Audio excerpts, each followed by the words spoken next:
कैसे जीऊँ तोर बिना वो पगली तही बता संगवारी। कैसे जीऊँ तोर बिना वो पगली तही बता संगवारी। पल पल वो मोरे आंसू बहाई सुरताया ही तोर भाई।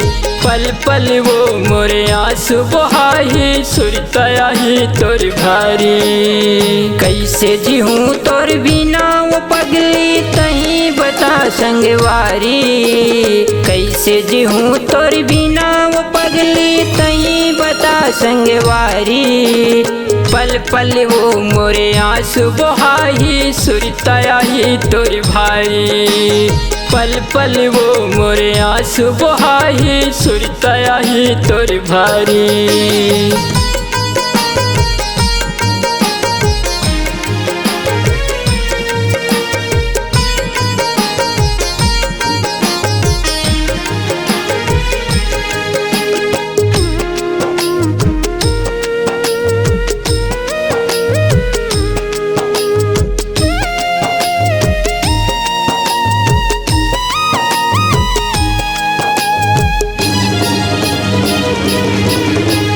चौबीस घंटा एक संग वो रहत रहन संग साथ माँ। मीठा रहिस तोर बोली हर वो जादू रहिस तोर बात माँ।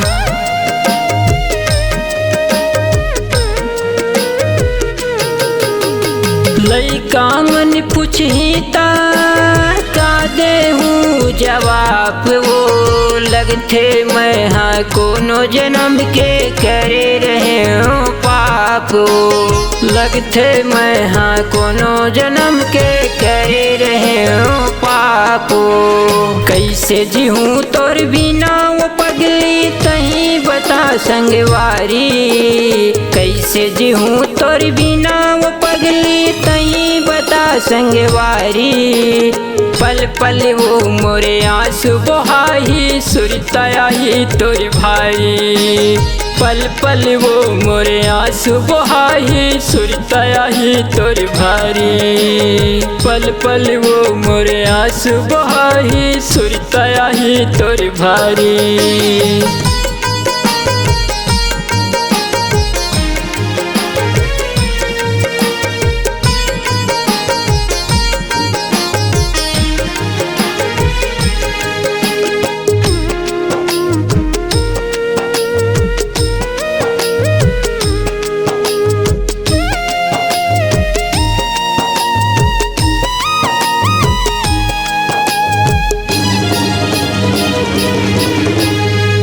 तही मोर दिल के धड़कन रहे मोर जान वो। तोर बिना मोर जिंदगी हो जाही वीरान वो।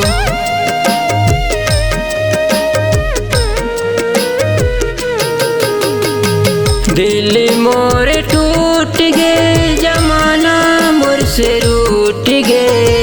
रईस मोर जीवन साथी ओहु मोर ले छूट गए। रईस मोर जीवन साथी ओहु मोर ले छूट गए। कैसे जीऊँ तोर बिना वो पगली तही बता संगवारी। कैसे जीऊँ तोर बिना वो पगली तही बता संगवारी। पल पल वो मोरे आंसू बहाई सुरताया ही तोर भाई। पल पल वो मोरे आंसू बहाई सुरताया ही तोर भारी। पल पल वो मोरे आंसू बहाई सुरताया ही तोर भारी।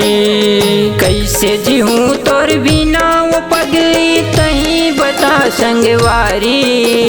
कैसे जीऊँ तोर बिना वो पगली तही बता संगवारी। पल पल वो मोरे आंसू बहाई सुरताया ही तोर भाई। पल पल वो मोरे आंसू बहाई सुरताया ही तोर भारी। पल पल वो मोरे आंसू बहाई सुरताया ही तोर भारी।